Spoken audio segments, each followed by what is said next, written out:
नमस्कार दोस्तों, एक बार फिर स्वागत है आपका एसएस सॉफ्टवेयर एंड सर्विस में। मैं शाहरुख आपका दोस्त आज लेकर आया एक नया टॉपिक, जिसके अंदर आज हम आपके साथ बात करेंगे कि इनकम टैक्स पोर्टल पर डीएससी को किस तरीके से रजिस्टर करते हैं और साथ साथ डीएससी से रिलेटेड जो आपकी प्रॉब्लमें बनती हैं, आज हम आपको उसका सलूशन भी देंगे। तो आज का सेशन आप लोगों के लिए काफी इंपॉर्टेंट होने वाला है, तो आप इस वीडियो में लास्ट तक बने रहें। लेकिन वीडियो स्टार्ट करने से पहले हमारी आपसे एक छोटी सी रिक्वेस्ट है, अगर आपने अभी तक हमारे चैनल को सब्सक्राइब नहीं किया है तो कर लें, ताकि हम जो भी वीडियो अपलोड करें उसकी नोटिफिकेशन आपको मिलती रहे। तो चलिए स्टार्ट करते हैं आज का अपना टॉपिक।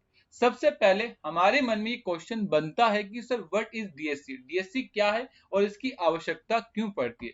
जैसा कि आप सभी जानते हैं, आजकल हर चीज इलेक्ट्रॉनिक कन्वर्ट होती जा रही है। अगर आपको किसी को पैसे भी ट्रांसफर करने होते हैं तो आप वॉलेट के थ्रू ना करके डायरेक्ट कोई ऐप यूज करते हैं और उसके थ्रू पेमेंट करते हैं। वैसे ही अगर आपको किसी पेपर पे साइन करना है तो आपको फिजिकल पेपर या कोई सर्टिफिकेट रखने की आवश्यकता नहीं है, आप उसे डीएससी के थ्रू कर सकते हैं और वो इजिली आपके साइन हो जाएंगे।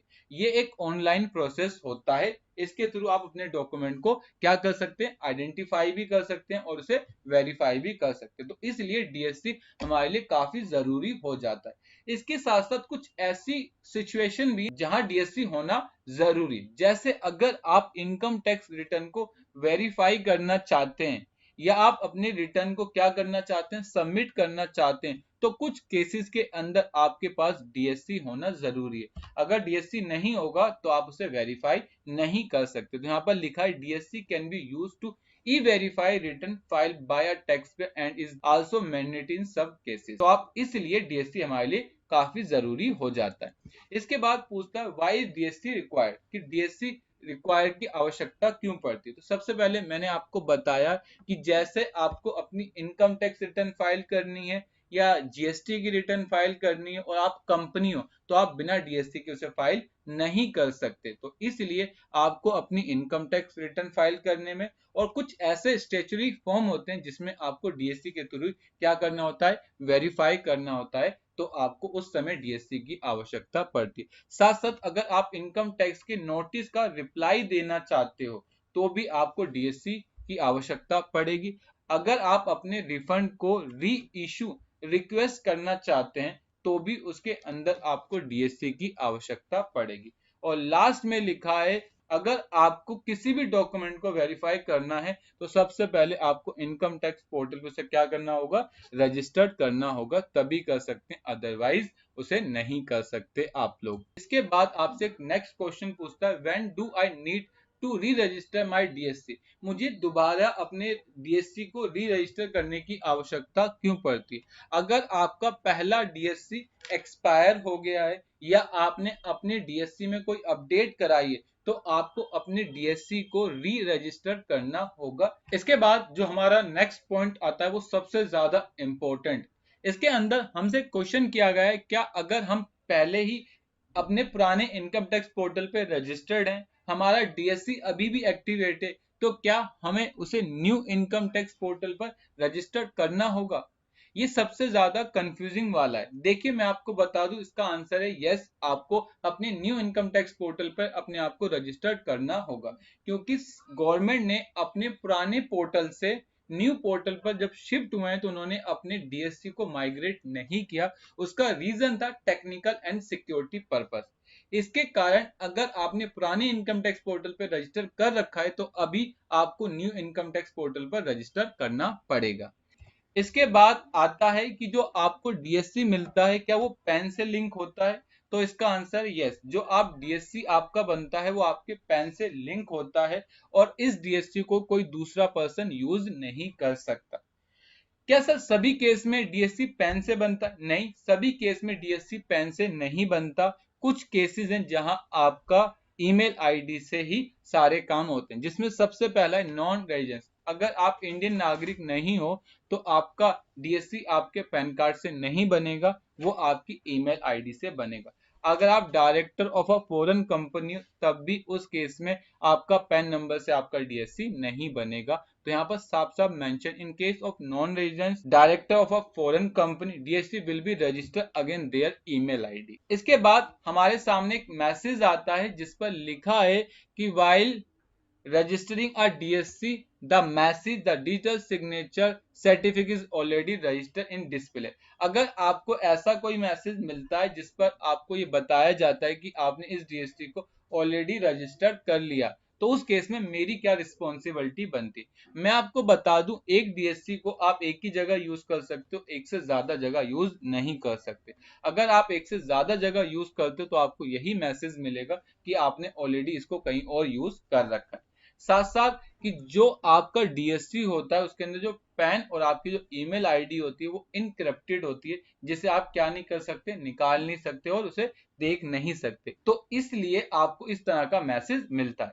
इसके बाद आपको बता दूं, एक पैन नंबर से आप अपनी तो रिटर्न फाइल कर सकते हो और साथ साथ आप अपनी फर्म की भी रिटर्न फाइल कर सकते। जैसे मेरी कंपनी है और मैं उस कंपनी का मैनेजिंग डायरेक्टर हूं, तो मैं अपनी इनकम टैक्स रिटर्न फाइल के लिए अपना डीएससी यूज कर सकता हूं और साथ साथ मेरी ऑर्गेनाइजेशन के लिए भी मैं अपना डीएससी यूज कर सकता हूं। तो ऐसा नहीं है कि आप एक डीएससी को एक ही जगह यूज कर सकते हो, आप एक डीएससी को मल्टीपल जगह यूज कर सकते हो। बस कंडीशन ये है कि वो आपकी ऑर्गेनाइजेशन होनी चाहिए, तो आप उस केस में भी अपने डीएससी को यूज कर सकते हैं। अगर आपको इसके अलावा कोई और मैसेज मिलता है जैसे पैन मिसमैच या फिर एक्सपायर का, तो उस केस में आपको सबसे पहले अपने पैन को चेक करना है और साथ साथ अपने डीएससी को चेक करना है क्या वो वैलिड है या नहीं। अगर है तो फिर आप आगे काम कर सकते हो, अदरवाइज आपको ये प्रॉब्लम का सामना करना पड़ेगा। इसके बाद हमारा एक जो नेक्स्ट क्वेश्चन बनता है, whose DSC is required to be use for e filing ITR of company.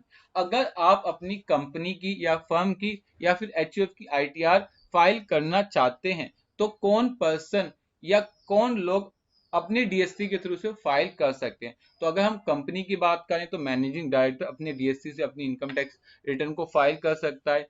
Firm में मैनेजिंग डायरेक्टर जो हर चीज को मेंटेन करता है और साथ में एचयूएफ के अंदर करता इनकम टैक्स रिटर्न को फाइल कर सकता है अपने डीएससी के थ्रू। इसके साथ साथ आप इस सर्विस को अगर यूज करना चाहते हो, सबसे पहले आपके पास इनकम टैक्स का यूजर आईडी और पासवर्ड होना चाहिए।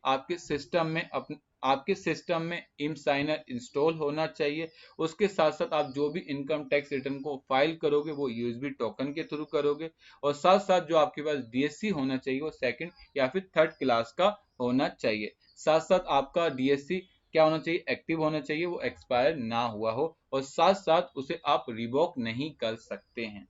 तो इन बातों का आपको ध्यान रखना है अगर आप लोग डीएससी की सर्विस को अवेल करना चाहते हैं तब। इसके बाद अब हम डायरेक्ट चलते हैं अपने इनकम टैक्स पोर्टल पर और उसको रजिस्टर करते हैं। तो मैंने यहाँ पर अपने इनकम टैक्स पोर्टल को ऑलरेडी लॉगिन कर रखा है। अब आपका इनकम टैक्स पोर्टल लॉगिन हो जाता है तो उसके बाद आपको डैशबोर्ड पे जाना है। डैशबोर्ड के बाद आपको जाना है अपडेट में और जैसे ही आप अपडेट में जाओगे तो उसके अंदर आपको मिलेगा रजिस्टर अपडेट। बस आपको रजिस्टर अपडेट पर क्लिक करना है। जैसे ही रजिस्टर अपडेट पर क्लिक करोगे तो यहाँ पर आपका पैन नंबर आ जाएगा और साथ साथ आपको एक मैसेज भी देगा कि आपके सिस्टम में इम साइनर यूटिलिटी इंस्टॉल होनी चाहिए। अगर ये यूटिलिटी इंस्टॉल नहीं है तो उसके लिए आपको क्या करना है, click here to download emSigner utility पर जाना है। इसे आपको डाउनलोड करना है, उसके बाद उसे इंस्टॉल करना है। जब वो आपकी इंस्टॉल हो जाएगी और वो रन करेगी तो यहाँ पर आपके सामने वो शो करेगी। तो आप इस तरीके से पता कर सकते हैं कि वो इमसाइनर यूटिलिटी आपके सिस्टम में है या नहीं। उसके बाद आपको डायरेक्ट कंटिन्यू बटन पर क्लिक करना है। यहाँ से आपको ई पास सिलेक्ट करना है। इसके साथ साथ यहाँ पर आपका सर्टिफिकेट आ जाएगा, जो भी आपका सर्टिफिकेट होगा, और उसके बाद आपको यहाँ से अपना पासवर्ड टाइप कर देना, जो भी पासवर्ड, और उसके बाद आपको खाली साइन बटन पर क्लिक करना है। जैसे ही आपने साइन बटन पर क्लिक किया तो आपके सामने यहाँ पर एक मैसेज आएगा, register digital signature certificate, your digital signature certificate is registered successfully, transaction ID this. और अब इसके बाद आप गो टू डैशबोर्ड में जाकर अपडेट के अंदर जाकर डिजिटल सिग्नेचर पर जाकर देख सकते हो। यहाँ पर आपको मिलेगा you already have a registered DSC. तो इसका मतलब ये है कि अब आपका डीएससी रजिस्टर हो चुका है। तो आप इस तरीके से इनकम टैक्स पोर्टल पर अपने डीएससी को रजिस्टर कर सकते हैं। तो ये हमारा आज का सेशन था, जिसके अंदर आज हमने आपके साथ बात की अगर आपको इनकम टैक्स पोर्टल पर अपने डीएससी को रजिस्टर करना है तो आप उसे किस तरीके से कर सकते हैं। आई होप ये वीडियो आप लोगों को इंटरेस्टिंग लगी। अगर ये वीडियो इंटरेस्टिंग लगी तो आप हमारे चैनल को सब्सक्राइब करें ताकि हम जो भी वीडियो अपलोड करें उसकी नोटिफिकेशन लोगों को मिलती रहे। तो thank you for watching video.